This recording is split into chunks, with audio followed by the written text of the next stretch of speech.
رحمة الله على محبيهم واللعنة الدائمة على أعدائهم أجمعين. دعائے توسل مولا سید الشہداء علیہ الصلوۃ والسلام کی بارگاہ اقدس میں آج ان کے 10ویں کا دن گزرا ہے. سب مل کر ہمارے ساتھ پڑھیے گا. بسم اللہ الرحمن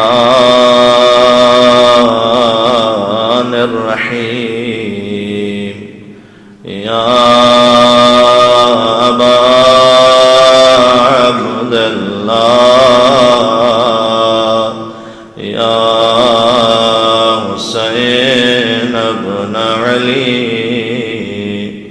ایہا الشہید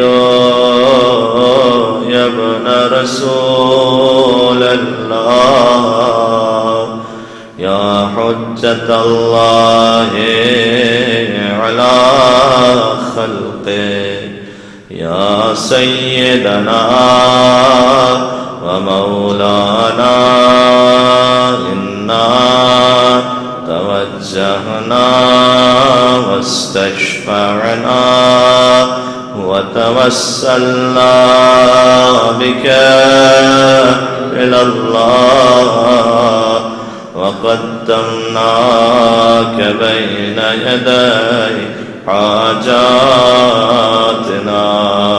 يا وجيها عند الله اشفع ما شاء الله يا وجيها عند الله اشفع لنا عند الله.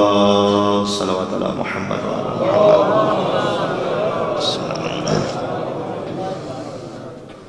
أما بعد فقد قال الله الحكيم في كتابه المجيد. بسم الله الرحمن الرحيم. أحسب الناس أن يتركوا أن يقولوا آمنا وهم لا يفتنون. صلوات على محمد وآل محمد. صلی علی محمد. ایک مرتبہ اور درود بھیج دیں. محمد وآل محمد. صلی علی محمد. سلسلہ مجالس کی آج آخری گفتگو ہے اور کچھ باتیں جو انشاءاللہ اختتام مجلس میں بطور تشکر گزارش کروں گا، لیکن بنیادی طور پر الحمدللہ آپ کا بہت اچھا ساتھ رہا اور ہم نے کوشش کی کہ وہ باتیں کہ جو مفید محسوس ہوں عقیدے کے اعتبار سے اور عمل کے اعتبار سے وہ منبر حسینی سے گزارش کی جا سکیں، اس لیے کہ سید الشہداء کی ذات اقدس ہے ان الحسین مصباح الہدیٰ، حسین ہدایت کا چراغ ہے. تو ظاہر ہے کہ اس چراغ کی روشنی اس منبر کے توسط سے ہر حسینی تک پہنچتی ہے اور یہ وہ نعمت عظمیٰ ہے کہ اس سے بڑھ کر نعمت میسر نہیں ہے. اور جن کے پاس یہ نعمت نہیں ہے یا یہ نعمت خدا نخواستہ کسی وجہ سے چھن جاتی ہے، انہیں شاید اس بات کا احساس زیادہ ہوتا ہے، کیونکہ زمانہ ایسا ہے، گلوبل ورلڈ ہے، تو ٹریولنگ آج کل بہت بڑھ گئی ہے. تو بہت سے ایسے مومنین ہوتے ہیں جو بہت سے مختلف شہروں میں چلے جاتے ہیں جہاں پر مجالس کا یوں سلسلہ نہیں ہو پاتا، جیسے یہاں الحمدللہ 2 مہینے 8 دن تک مجالس کا سلسلہ جاری رہتا ہے. تو ان کے دل سے پوچھئے، جب وہ میں نے تو دیکھا ہے کئی مومنین کو کہ جب وہ اپنے شہر خاص طور پر پہلے عشرے میں مجالس کرنے کے لیے مومنین آتے ہیں تو 2ری 3ری محرم کو پہنچیں اگر، تو نہ کھانے کی فکر ہے، نہ پانی کی فکر ہے، نہ گھر کی فکر ہے، نہ بچوں کی بات ہے. سب سے پہلا سوال یہ ہوتا ہے کہ یہ بتاؤ کہ مجلس کہاں ہو رہی ہے، یہ بتاؤ کہ ہمیں مجلس میں فوراً پہنچنا ہے، مجلس کا کیا وقت ہے. الحمدللہ یہ نعمت اللہ نے جو ہمیں عطا کی ہے. روایت کے ساتھ گزارش کر دوں کہ صادق آل محمد امام جعفر صادق علیہ الصلوۃ والسلام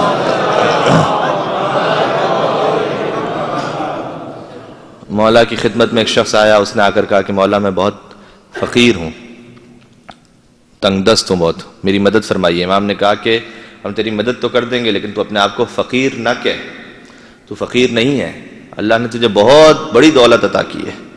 اس نے کہا مولا میرے پاس تو فاقے ہیں، گھر میں کچھ نہیں ہے، میرے پاس کون سی دولت ہے مجھے تو نہیں معلوم. امام نے فرمایا کہ اگر تجھے دنیا کا سارا سونا اور چاندی اور ساری دولت سب کچھ تجھے دے دیا جائے اور اس کے عوض تیرے دل میں جو محبت اہل بیت اطہار ہے اسے لے لیا جائے تو کیا تو اس پر راضی ہو جائے گا؟ اس نے کہا کہ نہیں مولا، آپ کی محبت کو تو میں دنیا کے بدلے نہیں چھوڑ سکتا۔ امام نے فرمایا کہ بس اللہ نے تجھے اتنی بڑی نعمت عطا کی ہے کہ ساری دنیا اس کے مقابلے میں حقیر اور ہیچ ہے۔ وہ یہ سب سے اللہم صلی علی محمد وعلی محمد۔ اور اسی محبت کا ایک مظہر ہے یہ عزاداری۔ یہ جو سوال کیا جاتا ہے، چلے اچھا یہ بات بھی آ جائے تو گزارش کر دوں، سوال یہ کیا جاتا ہے کہ عزاداری قرآن میں بتلائیے کہاں لکھا ہوا ہے، قرآن میں دکھائیے کہ کہاں لکھا ہوا ہے کہ حسین کی عزاداری کی جائے۔ اس کے بڑے مختلف جوابات ہیں، کچھ دلچسپ جوابات بھی ہیں، لیکن وہ ممبر سے یہاں پر شاید اس موقع پر گزارش کرنا ممکن نہ ہو۔ ایک جواب اس کا یوں دیا جاتا ہے، بڑا آپ سمجھ جائیں گے انشاءاللہ۔ کسی نے جواب دیا کہ جہاں رمضان کی راتوں کی نماز کا لکھا ہوا ہے اس کے اگلے صفحے پر عزاداری کا لکھا ہوا ہے۔ تو وہ بھی تو کہیں نہ کہیں لکھا ہوگا نا، وہ جہاں لکھا ہوا ہے اس کے اگلے صفحے پہ ڈھونڈ لینا تو یہ بھی مل جائے گا۔ تو لیکن اس کا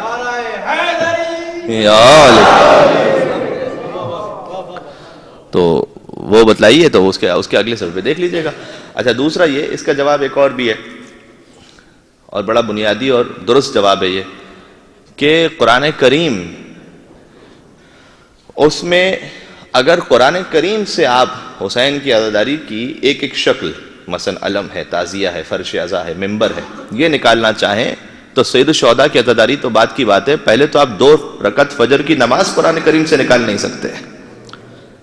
ہم تو عزاداری تو بات کی بات کریں گے، پہلے آپ جو فجر کی 2 رکعت نماز پڑھتے ہیں بتائیے کہاں لکھا ہوا ہے کہ فجر کی 2 رکعت نماز ہے؟ پورے قرآن میں کہیں نہیں لکھا ہوا فجر کی 2 رکعت ہے، پورے قرآن میں کہیں نہیں لکھا ہوا کہ ظہر کی 4 رکعت ہے، عصر کی 4 رکعت، مغرب 3 رکعت، عشاء 4 رکعت، لکھا ہی نہیں ہے پورے قرآن میں۔ اچھا لکھا نہیں کا مطلب کیا ہے؟ لکھا نہیں کا مطلب یہ ہے کہ لا ردبن ولا یابسن الا فی کتاب مبین، ہر خوشگوار قرآن میں موجود ہے۔ ایک طرف تو یہ ہے، تو یہ مسامحتاً میں کہہ رہا ہوں، یعنی ویسا نہیں لکھا ہوا کہ ایک عام انسان اسے پڑھ کر سمجھ سکے، یعنی اللہ نے قرآن کو بھیجا ہی جان بوجھ کر ایسا ہے کہ قرآن اکیلا کافی نہ ہو سکے، ضرورت پڑے تمہیں در اہل بیت اطہار پر جھکنے کی۔ ہماری باڈی میں اس وقت سارے منرلز ہیں، سائنس کہتی ہے، یہ آئرن بھی ہے، کیلشیم بھی ہے، پروٹینز ہیں، سب کچھ ہے۔ آپ کے یہ آئرن کیا؟ لوہا۔ آپ لوہا تو نظر نہیں آ رہا میں کہ دکھائیے لوہا کہاں ہے؟ تو ہے تو صحیح لیکن نظر نہیں آ رہا۔ میں نظر کہاں آئے گا؟ جب اسپیشلسٹ کے پاس جائیں گے تب نظر آئے گا۔ آپ کو یہاں نظر نہیں آئے گا، جب اسپیشلسٹ کے پاس جائیں گے تب اسپیشلسٹ بتائے گا کہ کتنا آئرن ہے آپ کی باڈی میں۔ تو قرآن میں ویسے آپ کو نظر نہیں آئے گا، جب قرآن کے اسپیشلسٹ کے پاس جائیں گے جسے اللہ نے بھیجا ہے، قرآن کے ساتھ ہی بھیجا ہے، تو جب تک محمد مصطفیٰ کا دامن نہیں تھام لو گے، بھائی 2 رکعت نماز نہیں پڑھ سکتے آپ۔ قرآن میں لکھا ہے اقیموا الصلاۃ، نماز قائم کرو، بہت اچھی بات ہے۔ کتنی رکعت پڑھیں؟ نہیں لکھا ہوا۔ اچھا چلے رکعت بھی نہیں لکھی ہوئی، طریقہ لکھا ہوا ہے کیا؟ طریقہ بھی نہیں لکھا ہوا۔ ہاں یہ لکھا ہے رکوع کرو، یہ لکھا ہے سجدہ کرو، لیکن ہم سجدے کو رکوع کے بعد کرتے ہیں، کیوں سجدہ پہلے نہ کریں رکوع بعد میں نہ کریں؟ نہیں لکھا ہوا کہیں، طریقہ بھی نہیں لکھا ہوا۔ اچھا پھر یہ ڈیفائن کیسے ہوگا؟ اس کا سولوشن کیا ہے؟ قرآن نے کہا اقیموا الصلاۃ، نماز قائم کرو، حضور نے کہا صلوا کما رأیتمونی اصلی، جیسے میں نماز پڑھتا ہوں مجھے دیکھ کر نماز پڑھتے رہو۔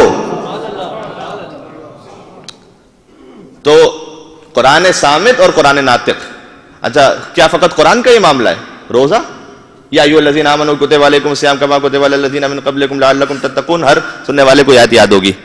لیکن جناب علی روزہ مسافر کے لیے کیا ہے، حاضر کے لیے کیا ہے، اس کا بھی ایک اشارہ تو ہے، لیکن مبتلات روزہ کیا ہے؟ ساری ڈیٹیل ہے قرآن میں؟ نہیں، ساری ڈیٹیل نہیں قرآن میں۔ اگر روزہ جان بوجھ کے کوئی توڑ دے تو کفارہ کیا ہوگا؟ ساری ڈیٹیل ہے قرآن میں؟ نہیں ہے، بس ایک جملہ ہے۔ ہوتا یہی ہے، بڑی کمپنیز کا بھی یہی اصول ہوتا ہے، جو بڑا ہوتا ہے سب سے بڑا، وہ تو ایک آرڈر جاری کرتا ہے، اس کو جو امپلیمنٹ کرتے ہیں وہ جو اس کے ماتحت ہوتے ہیں وہ سمجھاتے ہیں کہ یہ ہوگا کیسے۔ للہ علی الناس حج البیت من استطاع الیہ سبیلا، انسانوں پر جس پہ استطاعت ہے واجب ہے کہ اللہ کے گھر کا حج کرے.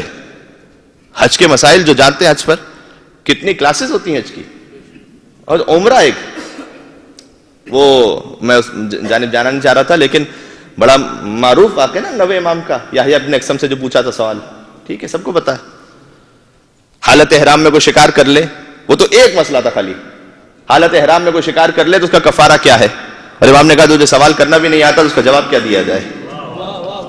اس محفل میں وہ جو محفل تھی اس میں نوے امام کی عمر مبارک تھی 8 برس کی. 8 برس کی عمر میں تاریخ دانوں نے لکھا ہے کہ 30,000 سوالات کے جواب دیے تھے مولا نے.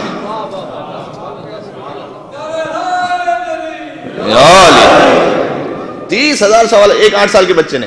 لہٰذا نوے امام نے ارشاد نے جو 8 سال کے اس وقت عمر مبارک تھی، حدیث ہے نوے امام کے لیے، ائمہ علیہ السلام میں سے سب سے پربرکت امام ہے امام جواد علیہ السلام. یہ ہمارے پاس حدیث موجود ہے. اس کی کیا وجہ ہے؟ پربرکت امام کا مطلب کیا ہے؟ افضل تو مولا علی علیہ السلام ہے، پھر حسنین کریمین ہے. تو نوے امام کے لیے کیوں کہا گیا کہ سب سے پربرکت ترین امام ہے؟ اس کی وجہ یہ بیان کی گئی کہ نوے امام کے زمانے تک بھی بہت سے شیعوں کے ذہن میں یہ بات اچھی طرح سے کلیئر نہیں تھی کہ امام پیدا ہوتے ہی منصب امامت پر فائز ہوتا ہے. کیونکہ بقیہ ائمہ کو جو امامت ملی تھی وہ بڑی عمر میں ملی تھی. نوے امام کو جو امامت ملی تھی وہ 8 برس کی عمر میں ملی تھی، اور 8 برس کی عمر میں 25 برس کی عمر میں مولا کی شہادت ہو گئی ہے. سب سے کم عمر ترین امام ہے. تو امام نے جب وہ مناظرہ کیا تو 8 سال کا بچہ کیسے 30,000 سوال کے جواب دے رہا ہے؟ اس وقت اپنوں کو بھی سمجھ میں آیا کہ یہ وہ نہیں ہے جو یہاں آ کر سیکھا کرتے ہیں، یہ وہ ہے جو وہاں سے سیکھ کر آیا کرتے ہیں. یہ فرق ہے. ٹھیک ہے. تو اور کتنے سوالات ایسے تھے. اب دیکھیں 30,000 سوالات جب ہوں گے، کئی دن تک محفل جاری رہی، تو بہت سے لوگ ایسے آتے تھے سوال کرتے تھے لیکن سوال اپنا بھول جاتے تھے. پوچھنے کے لیے آئے 30,000 لوگ ہیں تو 30,000 جب پوچھ تو ہر قسم کے لوگ آتے تھے، بھول گیا. کتنی مرتبہ ایسا ہوتا تھا کہ سوال جو بھول گیا، امام نے کہا تو یہ سوال سوچ کر آیا تھا، تیرا سوال یہ تھا، تیرے سوال کا جواب یہ تھا.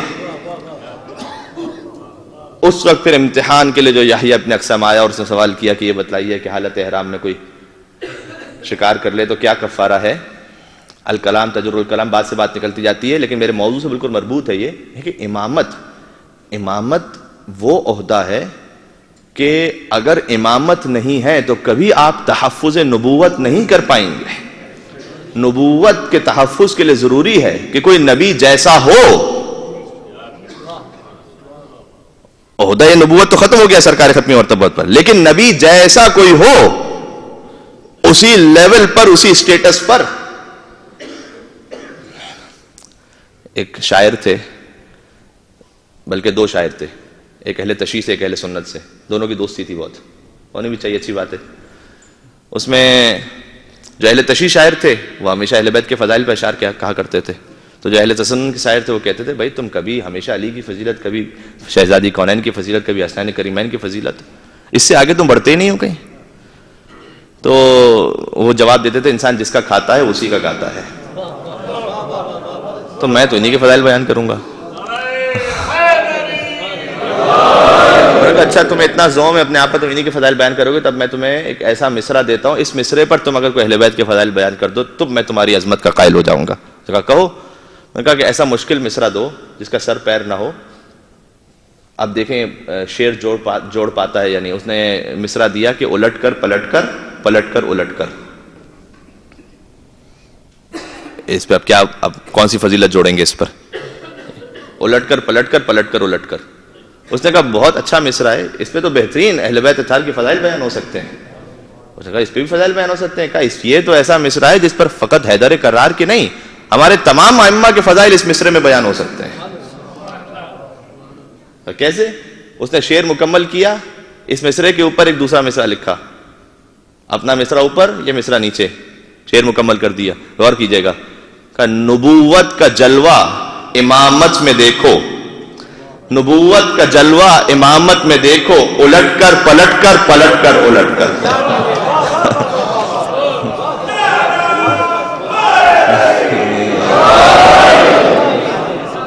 صلوات بر محمد و آل محمد.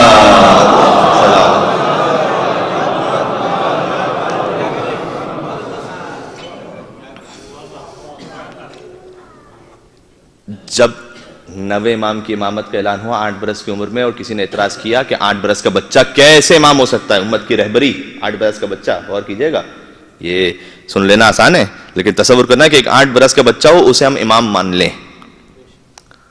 تو اس وقت 90 امام نے جواب دیا تھا کہ جب مریم کے فرزند گہوارے میں نبی ہو سکتے ہیں تو فاطمہ زہرا کے فرزند بچپن میں امام کیوں نہیں ہو سکتے؟ تو امامت اس نبوت کا تسلسل ہے، عہدہ الہی کا تسلسل ہے. لہذا اچھا، جب میں بات کر رہا تھا حج کے کتنے مسائل ہیں، کیا حج کے لیے ساری ڈیٹیل ہے؟ نہیں، ڈیٹیل تو نہیں ہے. امام نے ایک سوال میں کتنی ڈیٹیل نکالی تھی؟ تو نے سوال کیا ہے کہ حالت احرام میں شکار کر لیا، کیا فقہی مسئلہ ہے؟ امام نے جواب دیا کہ تو نے یہ تو نہیں پوچھا کہ احرام حج کا تھا یا عمرے کا تھا، اس لیے کہ حج کا مسئلہ الگ ہے، عمرے کا مسئلہ الگ ہے. تو نے یہ نہیں بتایا کہ جو شکار کیا تھا حرم کے اندر کیا تھا یا باہر کیا تھا، اس لیے کہ اندر کا مسئلہ الگ ہے، باہر کا مسئلہ الگ ہے. تو نے یہ نہیں پوچھا کہ شکار کرنے والا مرد ہے یا عورت، اس لیے کہ مرد کا مسئلہ الگ ہے، عورت کا مسئلہ الگ ہے. تو نے یہ نہیں پوچھا کہ شکار کرنے والا آزاد ہے یا غلام، اس لیے کہ آزاد کا مسئلہ الگ ہے، غلام کا مسئلہ الگ ہے. تو نے یہ نہیں پوچھا کہ شکار کرنے والا بالغ ہے یا نابالغ، اس لیے کہ بالغ کا مسئلہ الگ ہے، نابالغ کا مسئلہ الگ ہے. تو نے یہ نہیں پوچھا کہ شکار دن میں کیا تھا یا رات میں کیا تھا، دن کا مسئلہ الگ ہے، رات کا مسئلہ الگ ہے. تو نے یہ نہیں پوچھا کہ شکار کرنے والا پہلی مرتبہ شکار کر رہا تھا یا بار بار شکار کر رہا تھا، اس لیے کہ پہلی مرتبہ کا مسئلہ الگ ہے، بار بار کا مسئلہ الگ ہے. تو نے یہ نہیں پوچھا کہ شکار کرنے والا اپنے فعل پر نادم تھا یا اپنے فعل پر مصر تھا، لیکن نادم کا مسئلہ الگ. صلوات بر محمد و آل محمد.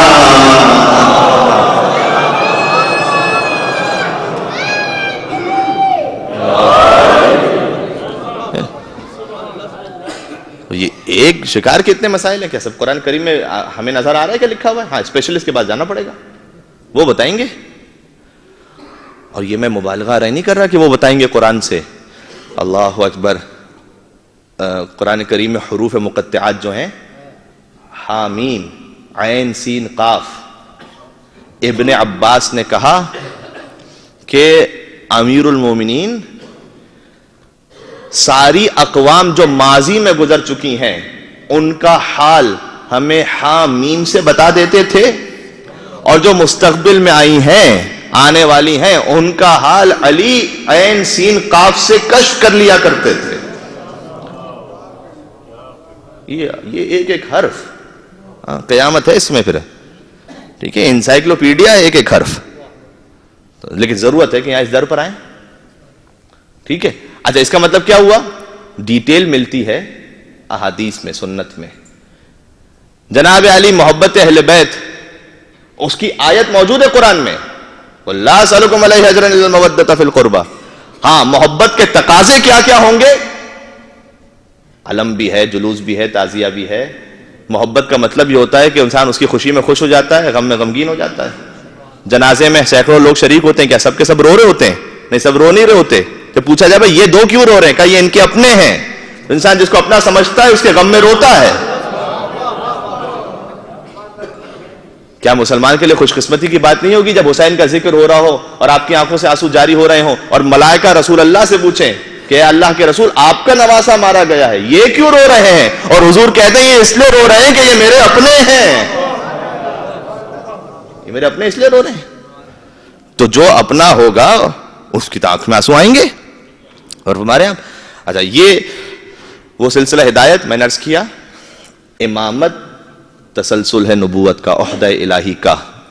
بات یہاں مجھے آج کمپلیٹ کر دینی ہے. لہذا سنیے گا، لہذا جیسے نبی معصوم عن الخطا ہے، ہر حجت الہی کے لیے ضروری ہے کہ وہ ہر خطا، ہر گناہ سے پاک اور منزہ ہو، ورنہ اسے بند کر دیجئے گا. اللہم صلی علی محمد و علی محمد.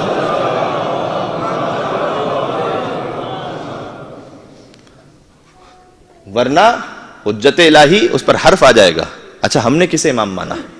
ہم نے امیر المومنین کو امام مانا. علی کی طہارت اور علی کی عصمت کس منزل پر ہے؟ کیا گزارش کروں ابھی. اچھا، یہ پانی ہے یہاں پر سب کے سامنے. سوال، یہ پانی پاک ہے یا ناپاک ہے؟ پاک ہے بھائی، سب کہیں گے پاک ہے. دلیل کیا ہے؟ کسی بھی شے کی طہارت کی، کوئی چیز پاک ہے یا نجس، ثابت کیسے ہوتا ہے؟ اچھا اس میں شیعہ سنی کوئی اختلاف نہیں، فقہی مسئلہ کیا ہے؟ آپ کو پتہ کیسے چلے گا کوئی چیز پاک ہے یا نہیں ہے؟ 3 طریقے ہیں، جتنی فقہ آپ چھان مارنا چاہیں چھان مار لیے، 3 سے زیادہ طریقے نہیں ہیں کہ کسی شے کی طہارت کا پتہ کیا جا سکے۔ سب سے پہلا طریقہ،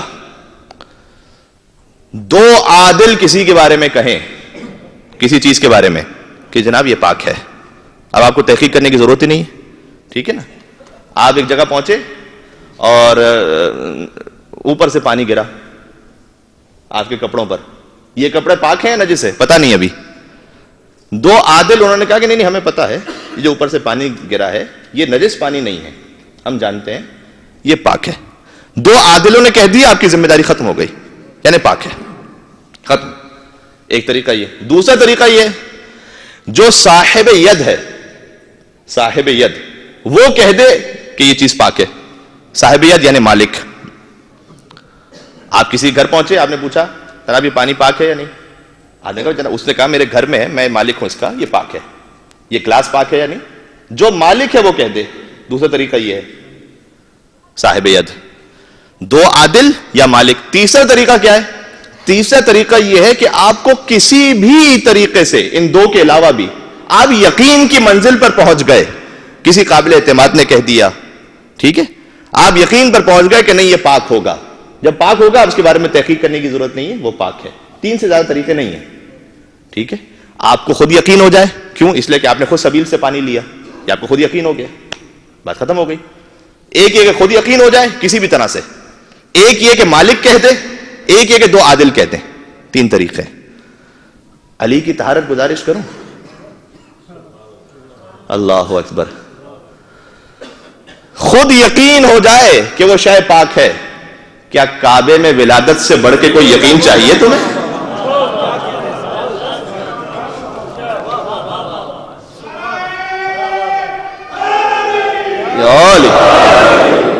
کیا کعبے میں ولادت سے بڑھ کے کسی کو یقین چاہیے کہ علی کی ذات کتنی پاک اور پاکیزہ ہے؟ 2 عادل کہیں اور صاحب ید کہے۔ علی کا صاحب ید کون ہے؟ خود رب العالمین۔ اس نے طہارت کا اعلان کر دیا، انما یرید اللہ لیذھب عنکم الرجس اہل البیت ویطہرکم تطہیرا۔ صلی اللہ علیہ محمد۔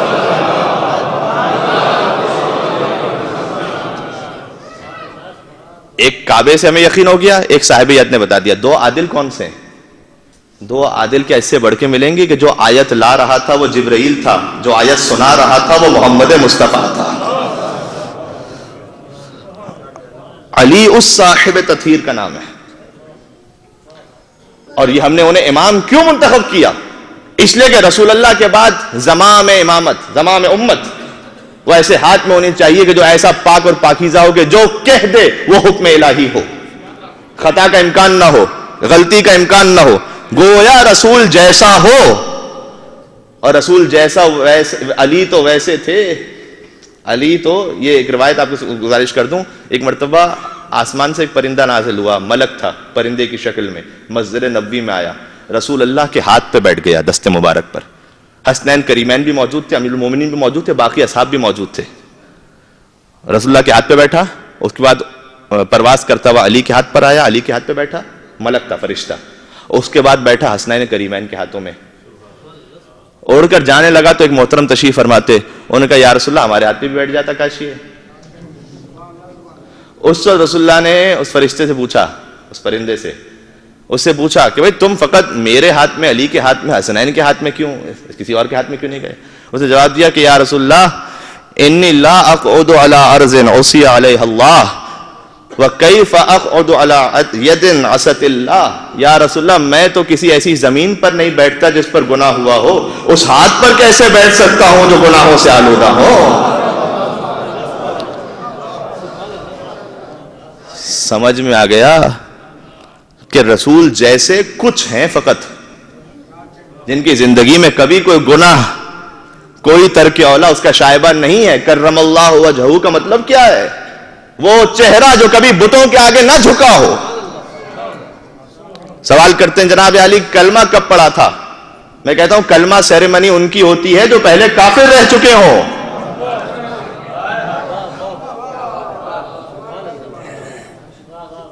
بھائی ان کی سیریمنی ہوگی نا جو پہلے کافر ہوں, جو آغوش رسالت میں قرآن کی تلاوت کر رہا ہو.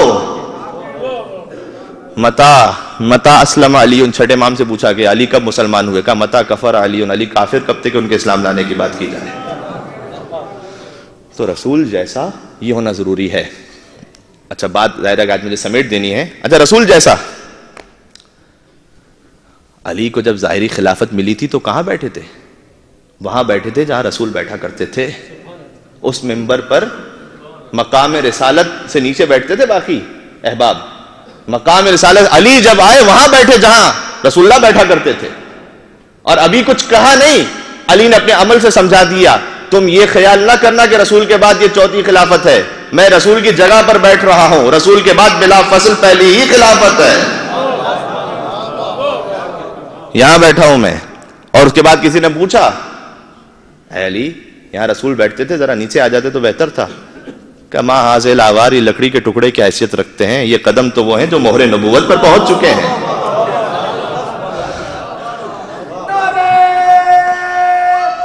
حیدری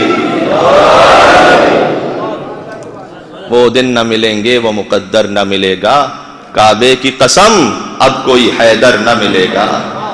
کوئی حیدر جیسا ہے ہی نہیں, حیدر جیسا کوئی ہے ہی, کعبے کی قسم اب کوئی حیدر نہ ملے گا. اور مل جائیں گی ایران و مصر و روم کی راہیں, دیوار میں کعبے کی مگر در نہ ملے گا. یہ علی کو نصیب, دیوار میں کعبے, غور کیجئے گا, دیوار میں کعبے کی مگر در نہ ملے گا. اور مل جائے گا چھپ کر کہیں رونے کا مقام, سونے کو مگر بستر سرور نہ ملے گا. یا علی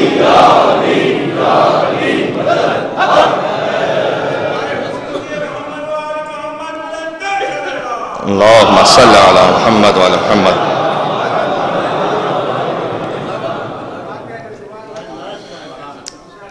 وہ دن نہ ملیں گے وہ مقدر نہ ملے گا, کعبے کی قسم اب کوئی حیدر نہ ملے گا. مل جائیں گی ایران و مصر و روم کی راہیں, دیوار میں کعبے کی مگر در نہ ملے گا. مل جائے گا چھپ کر کہیں رونے کا مقام, سونے کو مگر بستر سرور نہ ملے گا. اور مل جائیں گے بت توڑنے والے کو جب بھی, قدموں کو مگر دوش پیمبر نہ ملے گا.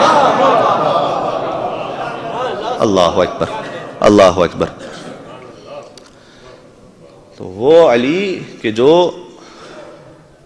رسول جیسا ہو, جیسا ہو کا مطلب کیا ہے؟ مرتبے میں رسول بلند ہیں, یہ ہمارا بھی عقیدہ ہے, مرتبے میں رسول بلند ہیں, اس میں تو کوئی مسلمان کوئی اختلاف نہیں ہے. لیکن جیسے رسول معصوم عن الخطا ہیں, ویسا وسیع رسول ہو کہ جس سے خطا کا امکان نہ ہو, غلطی کا امکان نہ ہو, اسے ماننا ضروری ہے. ہم نے امیر المومنین کو مانا, الحمدللہ رب العالمین. غدیر کے دن کی دعا ہے, الحمدللہ الذی جعلنا من المتمسکین بولایت علی ابن ابی طالب. حمد اس پروردگار کی, ہم حمد کرتے ہیں نا اللہ کی, حمد کرتے ہیں, اس نے ہمیں نعمتیں دی ہیں, اولاد دی ہے, گھر دیا ہے, نوکری دی ہے. حمد اس پروردگار کی کہ جعلنا من المتمسکین بولایت علی ابن ابی طالب, اس نے وہ نعمت عطا کی کہ ہمیں علی ابن ابی طالب کی ولایت سے متمسک رکھا ہے. حجاج ابن یوسف نے قمبر سے کہا تھا کہ تجھے چھوڑ دوں گا, قمبر کو شہید کیا تھا حجاج ابن یوسف نے, کہا میں تجھے چھوڑ دوں گا ایک شرط پہ, تو علی کے بارے میں تبرہ کر ممبر سے. قمبر نے کہا کہ ہاں ٹھیک ہے ایک شرط پہ. اچھا حجاج ظاہر کہ خوش ہو گیا وہ کہ اب قمبر مانگے گا کوئی درہم دینار لاکھ 2 لاکھ دے دیں گے. کہ کیا شرط ہے؟ کہ پہلے علی سے بہتر کوئی در بتا دے مجھے. تو پھر تو علی کے در کو چھوڑ کر جاؤں, جب کوئی بہتر در ہی نہ ہو تو پھر کہاں جاؤں. یہ وہ جملہ ہے جو شب عاشور شہیدان کربلا نے کہا تھا کہ مولا کیا آپ سے بڑھ کے کوئی در موجود ہے کہ آپ کے در کو چھوڑ کے کہیں اور چلے جائیں؟ کہ اگر 70 مرتبہ جلائے جائیں, 70 مرتبہ جسم کی راکھ کو فضا میں اڑا دیا جائے, آپ کی نصرت کو نہیں چھوڑوں گا. مسلم ابن اوسجہ. اللہ اکبر. اب یہ تسلیم چاہیے, یہ امامت کا مطلب ہے, یہ تسلیم اور رضا کی منزل. عبداللہ ابن ابی یافور چھٹے امام کے صحابی ہیں. امام کہا کرتے تھے کہ اے عبداللہ تجھ پر رحمت نازل کرے اللہ. امام کہا کرتے تھے کہ تو ایمان کی بلند ترین منزل پر فائز ہے کہ جو ایک انسان کے بس میں ممکن ہے. یعنی امام نے ان کے ایمان کی ضمانت لی. عبداللہ ابن ابی یافور کیا تھے, کس صفت کے حامل تھے کہ امام یہ کہا کرتے تھے؟ عبداللہ ابن ابی یافور, نام یاد رکھیے گا, غیر معروف نام ہے لیکن بہت عظیم صحابی ہیں. چھٹے امام سے کہا کرتے تھے کہ مولا میں آپ کا اتنا مطیع اور فرما بردار ہوں کہ اگر آپ ایک انار لیجئے, انار کے 2 حصے کر دیجئے اور آدھا حصہ اس کے لیے کہیے انہو حلال, یہ کھانا حلال ہے, اور آدھے کے لیے کہیے انہو حرام, یہ آدھا اسی انار کا یہ کھانا حرام ہے, تو مولا میں آپ سے سوال نہیں کروں گا کہ یہ کیا بات ہوئی, ایک انار آدھا حلال آدھا حرام. چونکہ آپ حجت خدا ہیں میں یقین کر لوں گا, کیونکہ آپ سے کوئی خطا کا امکان نہیں ہے. بات وہ ہے. اب جو زبان امامت سے جاری ہو رہا ہے وہ حکم خدا ہے,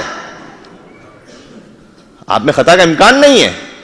ہمارے ایک جملہ ویسے تھوڑا سا معترض فی ہے, لیکن سمجھانے کے لیے کہتے ہیں محبت میں انسان اندھا اور بہرا ہو جاتا ہے. ٹھیک ہے, یہ حدیث بھی ہے ویسے. محبت انسان کو اندھا, حبک لشیء یعمی و یصم, کسی شے کی محبت وہ اندھا اور بہرا کر دیتی انسان کو, سمجھ نہیں پاتا, بس جو وہ ہے وہ اچھا لگ رہا ہوتا ہے. یہ ویسے ہونا بری بات ہے, لیکن کاش انسان ویسوں سے محبت کر لے کہ ان کی محبت میں جتنا اندھا بہرا ہوتا چلا جائے اتنا ہی اس کا مقام بڑھتا چلا جائے. اللہ اکبر, یہ حاصل اشرا ہے. بس ایسوں سے محبت, جب ان سے محبت ہو گئی, انہیں امام مان لیا, اب سوال کرنے کی بات ہی نہیں ہے. اگر ثابت ہو گیا کہ میرے مولا کا حکم ہے, ختم معاملہ. شب قدر کی تسبیح, اعمال شب قدر, اس میں اعمال شب قدر میں ہے استغفر اللہ ربی واتوب الیہ 100 مرتبہ, اور 70 مرتبہ کیا ہے استغفر اللہ واتوب الیہ. ربی نہیں ہے. امام کے صحابی پہنچے امام کے پاس, کہ مولا کیا یہ 70 مرتبہ والی بھی ربی کہہ کے پڑھ لوں, استغفر اللہ ربی واتوب الیہ, غلط تو نہیں ہے؟ امام نے کہا کہ یہ جو جملہ کہہ رہا ہے یہ غلط نہیں ہوگا, یعنی گرامیٹیکلی جملہ صحیح ہے, عربی گرامر میں کوئی مسئلہ نہیں. امام نے کہا لیکن اگر تو استغفر اللہ ربی واتوب الیہ کہہ کے 70 مرتبہ والی تسبیح پڑھے گا تو پھر یاد رکھ وہ تیری تسبیح ہوگی, وہ میری دی ہوئی تسبیح نہیں ہوگی. امام کیا کہنا چاہ رہے ہیں؟ جو ہم نے بتایا ہے. بس ذہنوں میں سوال آ سکتا ہے مولانا اس میں ہم نے ایک اچھی چیز کا اضافہ کیا. میں آ رہا ہوں نماز کے معاملے پر, بہت سے لوگ بہت اچھی اچھی چیزوں کا اضافہ کرنا چاہتے ہیں نماز میں. امام نے کہا, اس نے کہا اچھی چیز کا اضافہ کیا مولا, ہم نے تو اچھی, ہم غلط تھوڑی پڑھا استغفر اللہ واتوب الیہ استغفر اللہ ربی واتوب الیہ. امام نے کہا کہ وہ جملہ دہرایا کہ جو اللہ نے اس وقت شیطان سے کہا تھا, پروردگار عالم نے, جب شیطان نے ڈیل آفر کی تھی نا اللہ کو, یہ ایک سجدہ چھوڑ دے, سجدہ یہ چھوڑ دے, آدم کو سجدہ نہیں کر سکتا میں, ورنہ اتنے سجدے کروں گا سارے روئے زمین پر اور کسی نے نہیں کیے ہوں گے.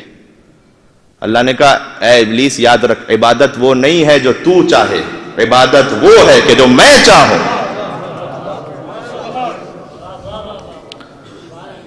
وہ عبادت ہے ہی نہیں جو تو چاہے, کرتا رہے. پھر فجر کی پڑھ لیجئے 3 رکعت خضوع و خشوع کے ساتھ. نہیں, اللہ کہے گا جو میں کہہ رہا ہوں. اچھا جوان کہتے ہیں مولانا بات سمجھ میں نہیں آتی, مثال دیجئے.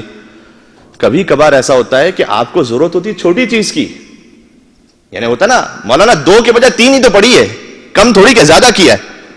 آپ کے مثال کے طور پر کان میں تکلیف ہو رہی ہے, آپ نے کہا ایئر بڈ دیجیے گا. ایئر بڈ, ایئر بڈ کے اوپر کتنی کاٹن لگی ہوتی ہے, چھوٹی سی. میں نے پورا کاٹن کا تھان آپ کو دے دیا, لیجئے اتنی سی کاٹن چاہیے تھی, میں نے اتنا دیا آپ کو. کہ بھائی مجھے یہ تھان نہیں چاہیے, مجھے وہ ایک چھوٹی سی روئی چاہیے. ہوتا یہ ہے کہ جس وقت جو ضرورت ہو, ڈاکٹر نے دوا لکھ کے دی, دن میں 2 رات میں 2 صبح کو 2, آپ نے کہا 2 کے بجائے کھا لو ایک ساتھ 6. بعد میں انا للہ و انا الیہ راجعون, رحم اللہ من قرأ الفاتحہ. میں نے کم تھوڑی کیا تھا, زیادہ کیا تھا. نہیں, جتنا ضرورت تھی جو جسم کا معاملہ ہے وہی روح کا معاملہ ہے. خالق روح جانتا ہے کہ کس وقت کتنی رکعت کی ضرورت ہے. خالق روح جانتا ہے کہ الحم کے بعد ایک سورہ چاہیے یا 2 سورے چاہیے، وہ جانتا ہے. اور ہمارے اب خالق روح اور خالق نماز جانتا ہے کہ نماز میں تشہد کیسا ہوگا. اور ہمارے اب ہم ایک بہت اچھی چیز کا مولانا اضافہ کر دیتے ہیں، بسم اللہ سبحان اللہ. چھٹے امام آپ سے کیا کہیں گے؟ یہ تیری پڑھی ہوئی نماز ہوگی، میری بتائی ہوئی نماز نہیں ہوگی. اور ہمارے آپ اب جانے میں کہاں اشارہ کر رہا ہوں، خیال کیجئے گا. بھائی جو دھوکہ دے گا وہ علی کی ولایت کے نام ہی پہ تو دھوکہ دے گا. صلوات پر محمد و آل محمد.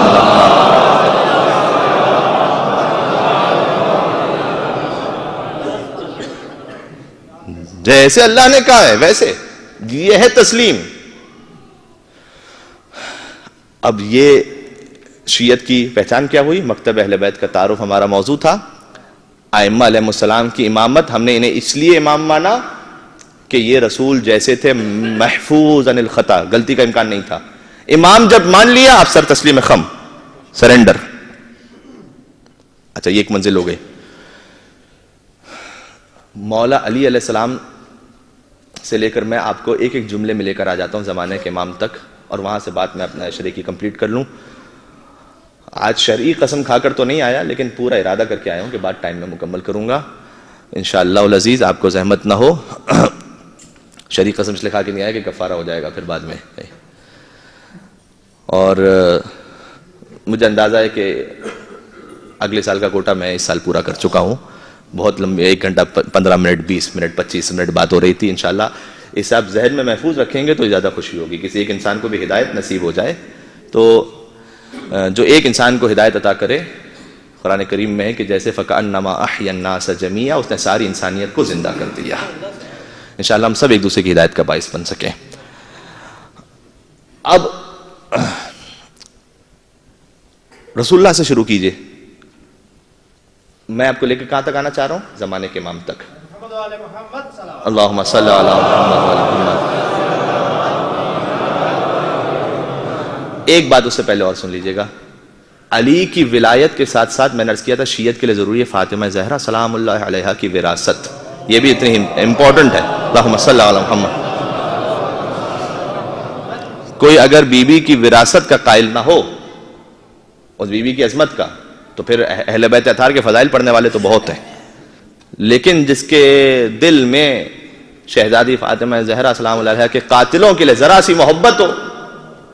حدیث میں امام معصوم نے ارشاد فرمایا کہ قیامت میں اگر ایک شخص 70 انبیاء کا عمل لے کر آ جائے اور اس کے دل میں شہزادی فاطمہ زہرا کے قاتلوں کی محبت ہو، اللہ ان 70 انبیاء کا عمل اس کے منہ پہ مار دے گا، قبول نہیں ہوگا. وہ حدیث میں ہے ہمارے پاس، اللہ نے کسی نبی کو اس وقت تک نبی نہیں بنایا. چھٹے امام کی حدیث ہے، اللہ نے کسی نبی کو نبی نہیں بنایا حتی اقرّا بمحبتہا وفضلہا، جب تک اس نبی نے فاطمہ زہرا کی محبت اور ان کی فضیلت کا اقرار نہ کر لیا.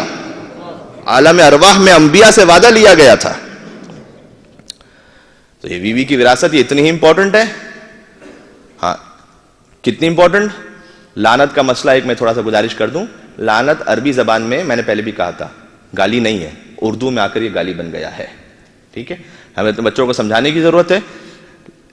لعنت کا مطلب یہ ہے کہ اللہ اسے اپنی رحمت سے دور کر دے، یہ ہے لعنت کا مطلب. اور یہ تمام مسلمانوں کا متفقہ فیصلہ ہے، شیعہ سنی نے، تمام مسلمانوں کا. مصداق میں اختلاف ہو سکتا ہے لیکن پرنسپل فارمولا سب کا ایک ہے. جو دشمن اہل بیت ہے، اب جو بھی ہے وہ، مصداق میں اختلاف ہو سکتا ہے کہ یہ ہے کہ نہیں ہے کہ نہیں، وہ الگ بات ہے. لیکن اگر کوئی ہے، سارے مسلمان کہتے ہیں کہ دائرہ اسلام سے خارج ہو جائے گا، سب کے سب، شیعہ سنی سب.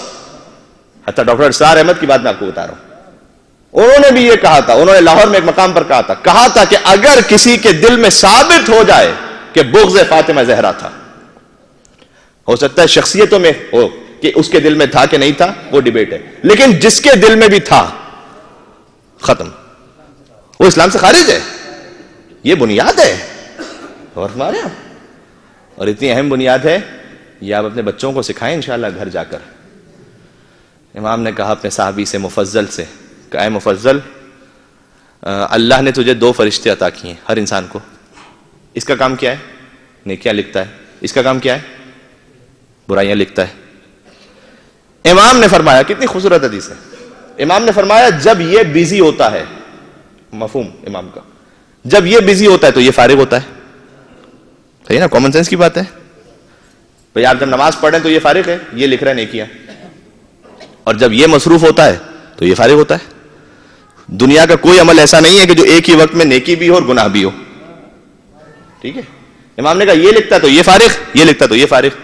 اے مفضل، کیا تجھے بتاؤں کہ ایک وقت میں دونوں مصروف ہو جائیں؟ اس نے کہا مولا یہ کیسے ہو سکتا ہے ایک وقت میں دونوں مصروف ہو جائیں؟ امام نے کہا کہ اگر ایک وقت میں دونوں کو مصروف رکھنا چاہتا ہے تو اس کا طریقہ یہ ہے کہ ہماری جدہ فاطمہ زہرا پر جنہوں نے ظلم کیا ہے ان پر لعنت بھیج دیا کر، دونوں مصروف ہو جائیں گے. کیسے مصروف ہوں گے؟ کہ یہ نیکیاں لکھتا چلا جائے گا، یہ گناہ مٹاتا چلا جائے گا. اللہ اکبر، اللہ اکبر. اور یہ بی بی کا میں نے عرض کیا کوئی شیعہ سنی اختلاف نہیں، شخصیت میں اختلاف ہے لیکن پرنسپل فارمولا میں کوئی اختلاف نہیں ہے.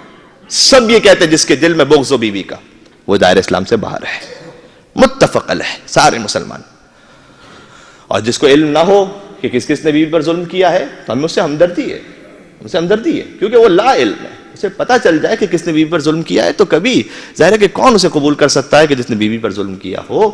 اور اگر بیوی کی یہ شخصیت، یہ واقعہ نہ ہوتا، آج میرے پاس اتنا الحمدللہ مجھ جیسے ایک عام سے طالب علم کے پاس اتنا مواد ہے اس پر کہ میں پورا ایک اشرہ اس پہ پڑھ سکتا ہوں کہ کون سے تاریخ میں بڑے بڑے ایسے افراد گزرے ہیں جنہوں نے واقع فاطمہ زہرا سلام اللہ علیہا اس شہادت اور فدق کے واقعے کو پڑھ کر مذہب اہل بیت کو قبول کیا ہے. بی بی کا صدقہ یہ علی ولی اللہ آج باقی ہے شہزادی فاطمہ زہرا کی شہادت کے صدقے میں.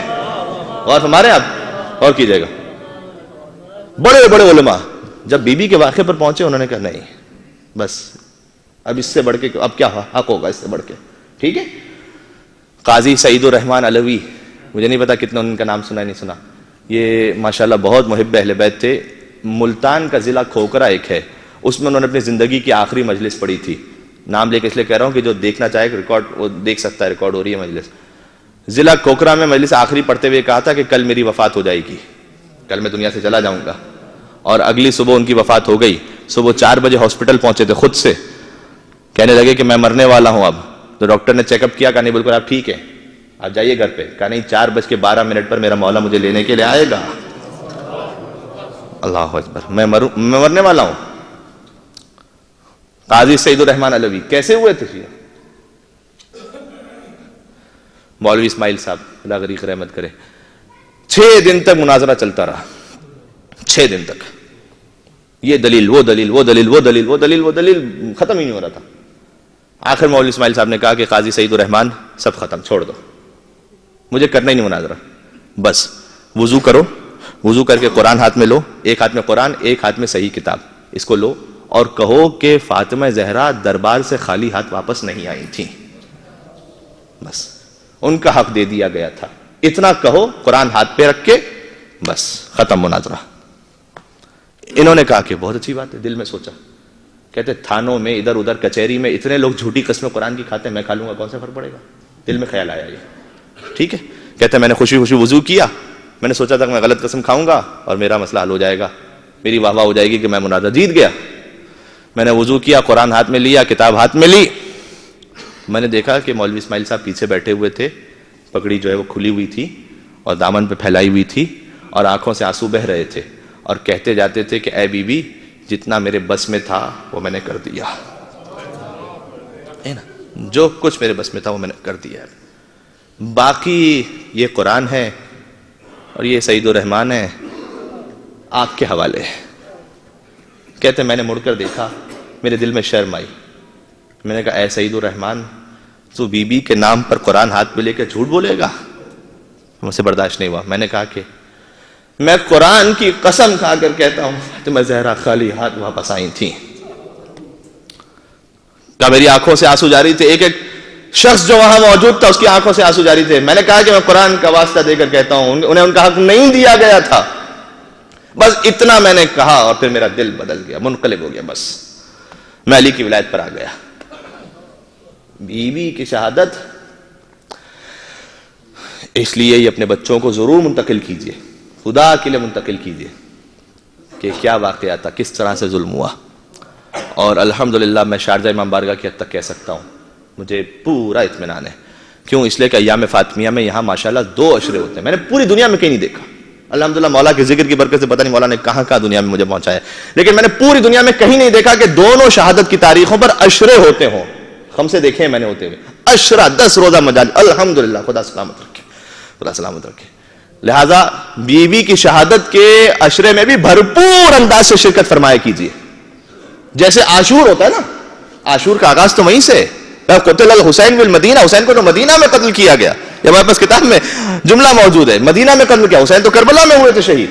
کہا نہیں، اگر مدینہ میں محسن کی شہادت نہ ہوتی تو کسی کی مجال نہ ہوتی کہ کربلا میں علی اصغر کو تیر مار سکتا.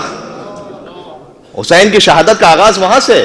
اگر بیوی کا گھر مدینہ میں نہ جلایا جاتا تو کسی کی مجال نہ ہوتی کہ حسین کے خیموں کو کربلا میں جلا سکتا. اگر مدینہ میں، جملہ کہوں، علی کی گردن میں رسی نہ باندھی جاتی تو کسی کی مجال نہ ہوتی کہ کربلا معلیٰ میں سید سجاد کے ہاتھوں میں ہتھکڑیاں پہنا سکتا. شہادت کا آغاز وہاں سے، مصائب کا آغاز وہاں سے. یہ ہمیں یاد رکھنا چاہیے. اب وہ جو میں امام زمان علیہ السلام تک لے کر آنا چاہتا تھا، ظاہر ہے کہ وقت بھی ختم ہو گیا، گنجائش بھی نہیں، کبھی زندگی رہی انشاءاللہ گزارش کروں گا. مصائب کی اب ایسی منزل آ چکی ہے کہ میں اس سے بہت زیادہ آپ کی کیفیت کو موڑنا نہیں چاہتا. میں چاہتا ہوں یہیں سے مصائب جاری رکھوں، فقط چونکہ آخری مجلس ہے آج ہماری. کل سے قبلہ و کعبہ حجۃ الاسلام والمسلمین مولانا ناظر صاحب کے ساتھ خطاب فرمائیں گے. بغیر مبالغے کہہ رہا ہوں، مجھ سے صدہا بہتر عالم دین ہے، بہت جید بزرگ. میں ان کا شاگرد ہوں، میں ان کا شاگرد ہوں. میں نے ان سے پڑھا ہے اور کئی سالوں تک پڑھا ہے میں نے ان سے. میں واقعاً کا بلا واسطہ شاگرد ہوں، ڈائریکٹ شاگرد. اس لیے بہت بزرگ عالم ہے، بہت بزرگ. میں جانتا ہوں ذاتی طور پر. آپ کا بہت شکریہ، آپ نے تحمل کیا. عام طور پر مجلس جب عشرہ شروع ہو رہا ہوتا ہے تو شکریہ کے بول کہہ دیے جاتے ہیں اور تاکہ ایک لوگوں کو آمادہ کیا جا سکے. میں آخری مجلس میں آخر وقت میں اس لیے کہہ رہا ہوں کہ بالکل آپ کو خلوص سے محسوس ہو کہ میں خلوص سے شکریہ ادا کروں. کل سے میری مجلس ہے ہی نہیں کہ آپ تشریف لائیں یا نہ لائیں، اسے ظاہر ہے کہ آپ تشریف لائیں گے انشاءاللہ، کیوں نہیں لائیں گے، لیکن میں واقعی خلوص سے کہہ رہا ہوں، بہت خلوص سے. آپ کا بہت شکریہ، بہت خلوص سے معذرت بھی کہ روزانہ میں وقت سے اوپر جاتا رہا. میں مجلس کا آج اختتام جب کروں گا تو اختتام مجلس میں دعائے الہی عزم البلا پڑھ دوں گا تاکہ حاجات پوری ہو جائیں آپ کی. اختتامی مجلس عشرہ مکمل ہو جائے گا ہمارا. دعائے الہی عزم البلا کیوں پڑھوں گا میں؟ آپ اسے ہدیہ کیجیے گا شہزادی نرجس خاتون سلام اللہ علیہ کو، امام زمانہ کی جو والدہ گرامی. کیوں؟ سامرہ میں بی بی مدفون ہے، اسی ذریعے میں اپنے بیٹے اپنے شوہر یعنی امام حسن عسکری علیہ السلام کے ساتھ وہیں پر مدفون ہے. ایک ہی ذریعے میں ہے بی بی حکیمہ خاتون، 10ویں امام، 11ویں امام بی بی نرجس خاتون. اللہ آپ کو لے کر جائے انشاءاللہ بار بار سامرہ. یہ بی بی اتنی عظیم ہے، امام زمان علیہ السلام کا تو کیا ہی ذکر، لیکن یہ بی بی مولا کی ماں اتنی عظیم ہے، اتنی عظیم. ایک جملہ کافی اس بی بی کی عظمت کے لیے. انہیں کلمہ پڑھایا ہے شہزادی فاطمہ زہرا سلام اللہ علیہ نے عالم خواب میں، اور ان کا نکاح امام زمانہ کے ساتھ پڑھا ہے رسول اللہ نے. یہ وہ بی بی ہے، نکاح رسول اللہ نے پڑھا ہے، کلمہ بی بی نے پڑھایا ہے. ٹھیک ہے. اور یہ بی بی جب روم سے لائی گئی تھی، جنہیں امام زمانہ کے حمل کی ذمہ داری اللہ نے عطا فرمائی، ان کے صدقے میں مولا امام زمانہ کی نعمت دنیا کو نصیب ہوئی. سامرہ میں ایک موقع ایسا تھا، طاعون کی بیماری بہت پھیلی تھی، لوگ مر رہے تھے. طبیبوں سے علاج کروا لیا، علاج نہیں ہو رہا تھا. تو آتے ہیں آیت اللہ مرزا شیرازی کے پاس، کا کوئی دعا ہے؟ انہوں نے کہا کہ زیارت عاشورہ پڑھو اور امام زمانہ کی والدہ گرامی بی بی نرجس خاتون کو ہدیہ کرو، اس صدقے میں تمہیں شفا ملے گی. یہ جس کے گھر میں کوئی پریشانی ہو، بہترین یہ نسخہ ہے. زیارت عاشورہ پڑھ کے مولا کی والدہ کو ہدیہ کریں.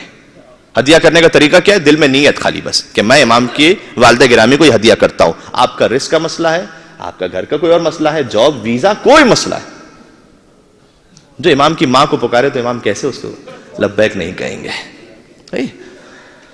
اچھا, سب نے پڑھنا شروع کیا. سامرہ میں مکس پاپولیشن ہے, اہل تشیع اہل سنت دونوں, سب نے پڑھنا شروع کیا. پہلے اہل تشیع نے پڑھنا شروع کیا, بیماری تعاون کی دور ہو گئی. اہل تسنن نے پوچھا بھائی تمہارے بیماری کیسے دور ہو گئی؟ کہ ہم زیارت عاشورہ پڑھتے ہیں, مولا کی والدہ کو ہدیہ کرتے ہیں. کہ ہم بھی یہ کر سکتے ہیں؟ اہل تسنن نے پوچھا. انہوں نے کہا کہ ہاں مولا کا دربار کھلا ہے, یہاں پر کوئی قید نہیں ہے, کوئی بھی آ کے مانگے, زیارت عاشورہ پڑھو, ہدیہ کرو. اب ظاہر ہے انہوں نے زیارت عاشورہ پڑھی ہوگی اور ہدیہ کیا امام زمانہ کی والدہ کو, تو ان سے بھی بیماری دور ہو گئی. لیکن میں اتنا جانتا ہوں کہ جو انہوں نے ہدیہ کیا ہوگا زیارت عاشورہ پڑھ کے کہا ہوگا نا اللہم لا نول ظالم ظلم حق محمد وآل محمد. سب نے پڑھا ہوگا نا مل کے. اب سب نے مل کے جب پڑھا, اپنوں ہی نے اپنوں پر کیا, اس کے بعد بیماری دور ہو گئی مولا امام زمانہ کی والدہ کے صدقے میں. اب ہم دعائے الہی ازب البلا پڑھیں گے مجلس کے اختتام پر. مصائب آپ اسے ہدیہ کیجئے گا امام کی والدہ کو تاکہ انشاءاللہ حاجات پوری ہوں. الہی ازب البلا والی دعا کون سی ہے؟ یہ وہ دعا ہے کہ جو مولا نے ایک قیدی کو تعلیم فرمائی تھی جو قید میں تھا. اس دعا کی برکت سے اسے قید سے رہائی عطا ہوئی تھی. تو آپ دل میں یہ نیت کیجئے گا کہ پروردگار میں ظاہری طور پر تو تیرا شکر ہے, الحمدللہ تو نے مجھے آزاد رکھا ہے, لیکن میرا نفس, میری روح قید ہے گناہوں میں, شیطان کے فریب میں, دنیا کی خواہشات میں, نفس پرستی میں. پروردگار مجھے یہ جو قید ہے نا, یہ بڑی قید خطرناک, اس سے رہائی عطا ہو جائے. یہ دعا کیجئے گا انشاءاللہ. انتظامیہ کا بہت شکریہ. اور اگر کسی عشرے کے اختتام پر ہمیشہ ایک بات کہتا ہوں میں کہ جو کچھ تھا وہ سچی نیت کے ساتھ تھا. کسی کو کوئی بات بری لگی ہو تو میں معذرت چاہتا ہوں, مزاح کے طور پر کہہ رہا ہوں کہ ہو سکے تو معاف کر دیجئے گا, ورنہ جو ہو سکے وہ کر لیجئے گا. اور انشاءاللہ جو کمی رہ گئی ہے وہ اگلے عشرے میں پوری ہو جائے گی. مولا امام زمان اسلام کے نام پر یہاں سے وہاں تک اتنے مومنین تشریف فرما ہے. بآواز بلند درود بھیجتے ہیں محمد وآل محمد صلی اللہ علیہ وسلم.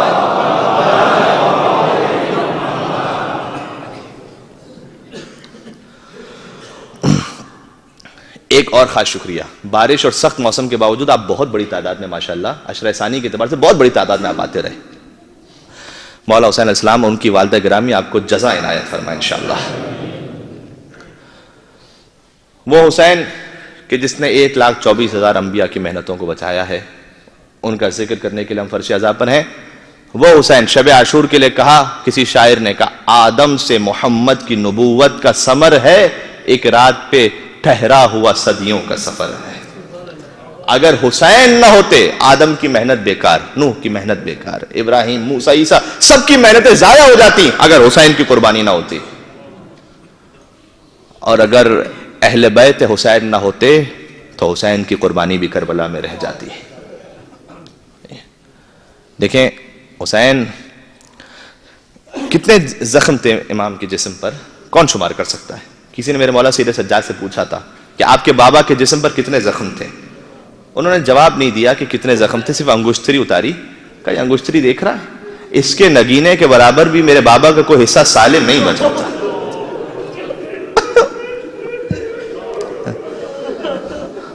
آج سلسلہ مجالس کی آخری گفتگو ہے تو بھرپور مسائل پڑھنا چاہتا ہوں, انشاءاللہ آپ گریہ کریں گے, بہت روئیں گے انشاءاللہ. حسین اتنے زخمی تھے. اب ایک اور جملہ کہوں, شاید اس سے زیادہ آپ کے دل پر لگے. یہ حسین کے جسم کے زخم گن لیے گئے, 900 تھے. امام نے کہا اتنا بھی کوئی حصہ نہیں بچا تھا جو حسین کے جسم پہ خالی ہو.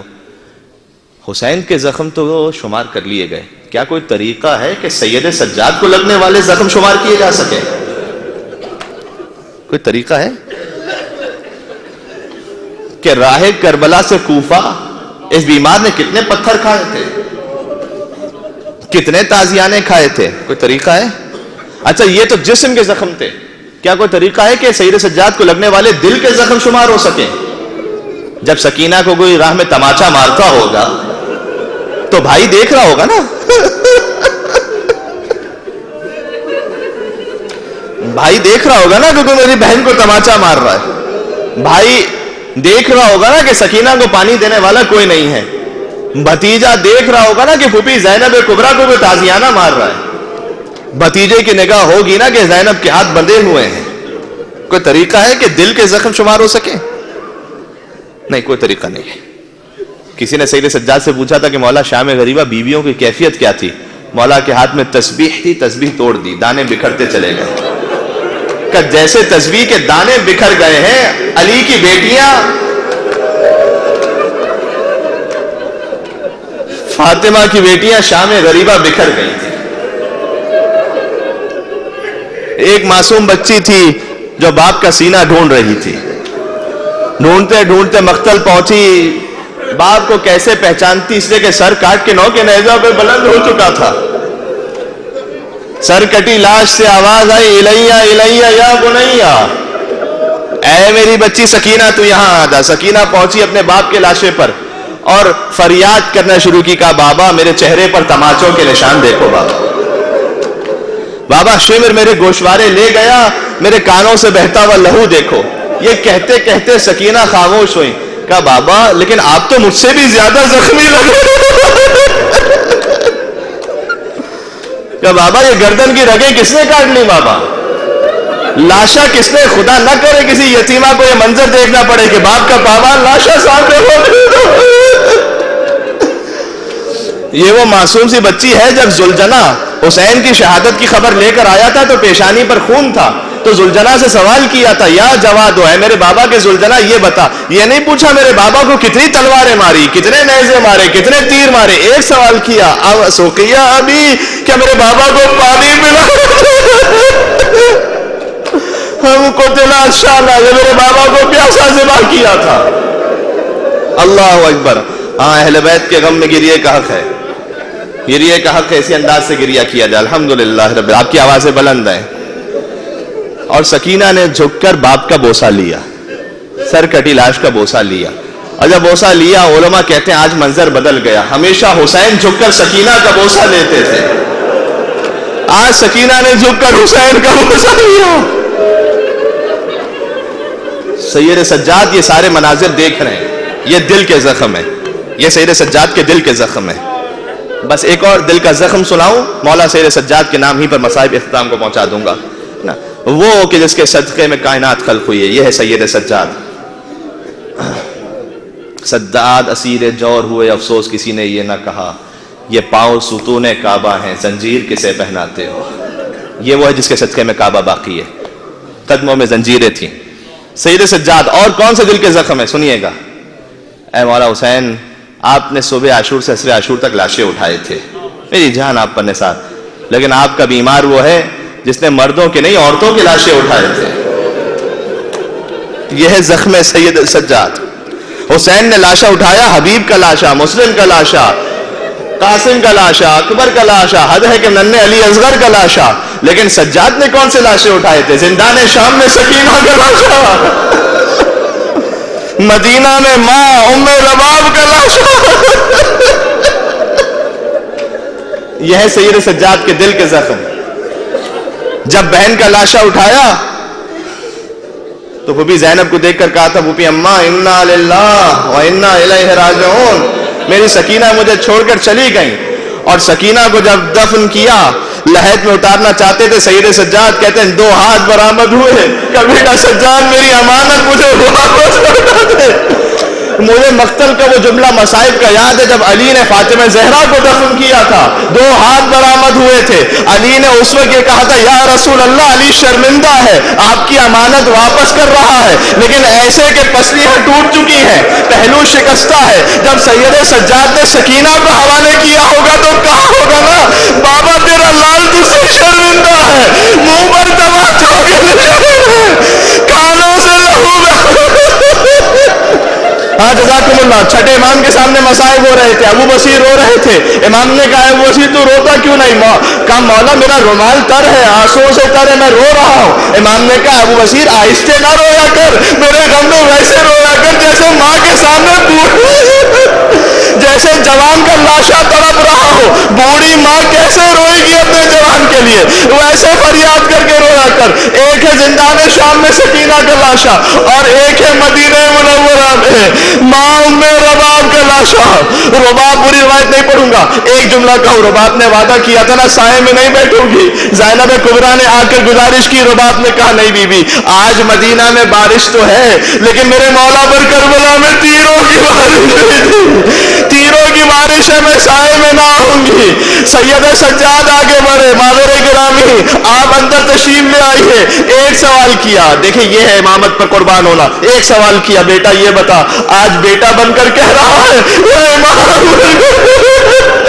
کہا آج امام بن کر کہہ رہا ہوں. رباب اپنے مکان سے اٹھی, آسمان کا رخ کیا, کہا پروردگارا کربلا میں ایک امام سے وعدہ کیا تھا سائے میں نہ بیٹھوں گی, مدینہ میں ایک امام حکم دے رہا ہے میرے وعدے کی لاج رکھ لے. رباب لڑکھڑا کر گری. سید سجاد نے ایک اور خاتون کا جنازہ اٹھایا, کہا بھی اماں انا للہ و انا الیہ راجعون, میری ماں مجھے چھوڑ کر سید سجاد.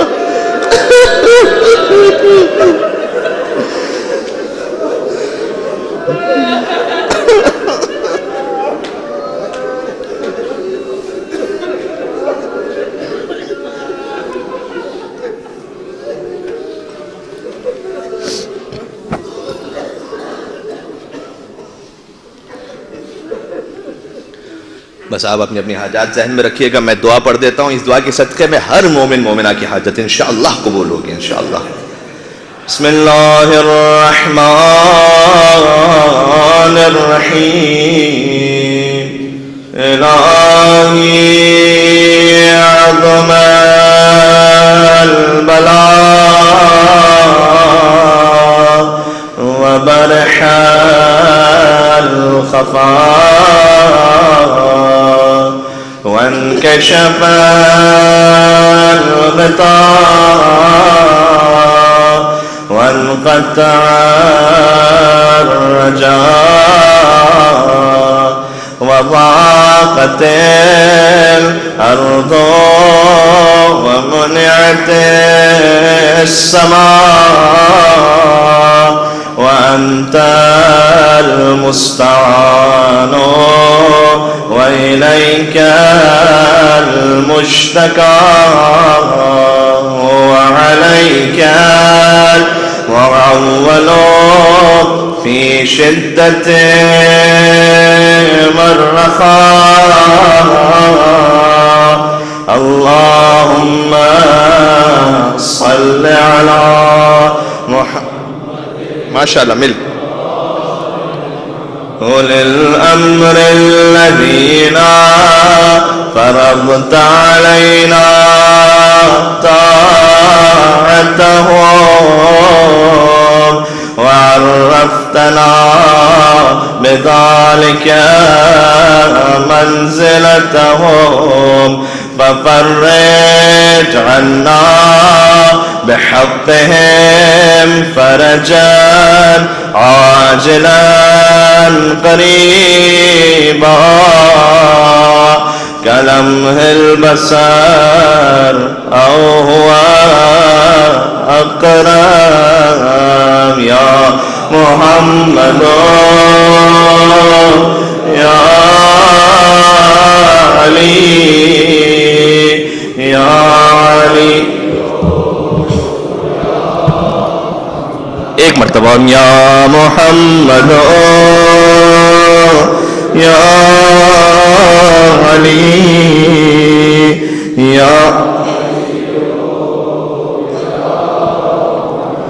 اکفیانی فإنکما کافیان وانصرانی فإنکما ناصران. یا مولانا یا صاحب الزمان الغاف جتنی مولا سے محبت کرتے ہیں ہم ادرکنی ساری حاجات کے لیے